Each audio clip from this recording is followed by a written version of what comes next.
Good afternoon. I'm here representing the conductors, or as you know, the knee pains in the ass.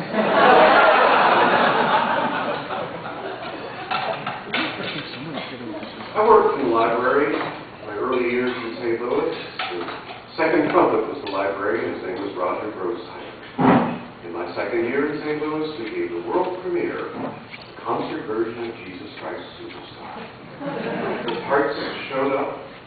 And we wondered, why is the orchestra even involved in this? You're not going to hear them. And Roger and I stayed up from 9 o'clock till 7 in the morning, re-orchestrating the whole show. Roger and I got to know each other really quite well. He was a remarkable man. And I got to understand really how complex the job was. And this is well before computer programs, before there were two people working in a library, at a time when the job required the library to be on their feet, orchestrating, taking care of all manner of things that these days we take for granted. Those of us who are of my generation have never ever taken any of you for granted whatsoever. But as the technology develops, we have to, as performers, come up with new and creative ways to really bother you. So some of us have begun to enter into careers as composers and arrangers, just to understand that aspect of it. I'm actually not going to be a published arranger. I don't think any of you will be dealing with it because it's for school children, but maybe you will. I don't know.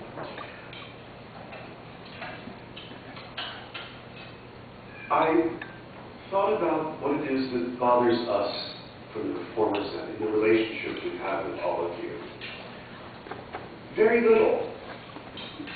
But if I had one piece of advice for some of you, no one in this room, but to pass on to others elsewhere. When we send string masters out, don't transfer just the bowings. Put in the breathing places, in the phrasings, all that other stuff too, because that's what makes the bowings work, when they work at all. When somebody comes to us and says, well, why don't you use our set instead? And we go, no, I'm going to do my bowings. What do? Let the concertmaster deal with it. Don't worry about it. Let the concertmaster decide whose bowings should happen. Makes it very simple. When we come to you about, are things going to be doubled or not, simply go, no, go to the personnel manager who will tell you that you can't afford to double. Delegate, delegate, delegate. Make your jobs a lot easier. It also gives you a chance to bother us when we have to start going through all these other people as well. I love going into the various libraries of so many of the orchestras that you represent.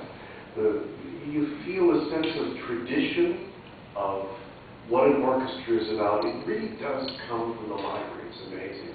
One of the early times in St. Louis, for me, for instance, I was told a phenomenal story about one of my predecessors there, Vladimir Goldschmidt, who was in St. Louis for 37 years. and never conducted a note of Bruckner while he was there. And the story went that the reason he didn't do it was because one of the librarians, when trying to convince him that he should do it, said, "Maestro, why don't you just take a look at the score?" And he handed him a score of the symphony. And Maestro Goldschmidt held the score without opening.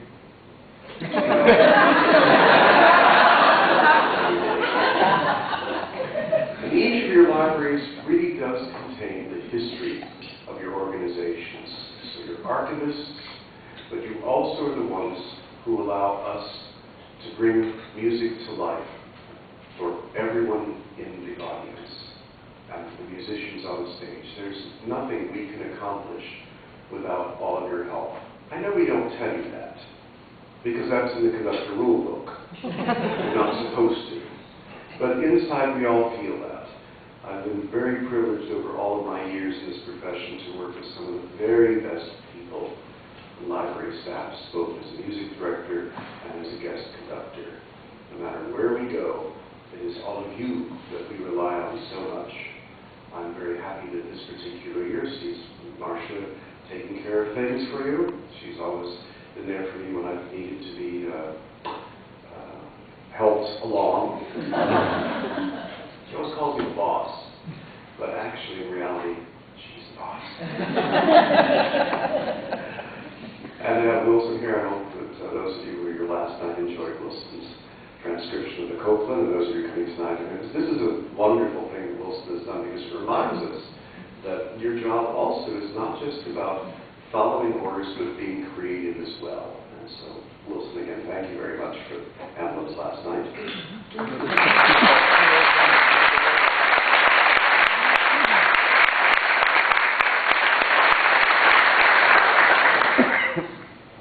Our lives all change, don't they? I'm moving, and I get a new boss, Marcia. I know. Robert is here. Yeah. So all that stuff that you have to send to Detroit now, it's just me being a troublemaker. That's all. Anyway, welcome to Nashville. As was pointed out, be sure to take advantage of all this city has to offer. I didn't really see any of you up there on Broadway last night after the concert. You want to do that, because you get the I've seen experience of a lifetime. All these clubs, everybody making an attempt to get into this business, and most of them doing pretty well. But if you really look on it as that I've seen moment, you'll discover that it's quite remarkable. It's a great city, and we take the title Music City very seriously, and hopefully with all that Alan and the staff here has accomplished over the last few years, that title has enlarged itself and embraces many, many different kinds of music. Also, I do highly recommend across the street the Country Hall of Fame. It's a wonderful museum. It doesn't take itself so seriously, but you find out a great deal about the heritage. And they do have a remarkable music archive over there as well, we're checking out as well. I know your schedule is busy. I'm sorry I can't be here for the ballet seminar that you're having. I wish I could stay for that, because it's an area I know nothing about. It's always helpful to learn. But anyway, welcome to Nashville. Thank you for all the work you've done, and thank you for having made my life so much easier.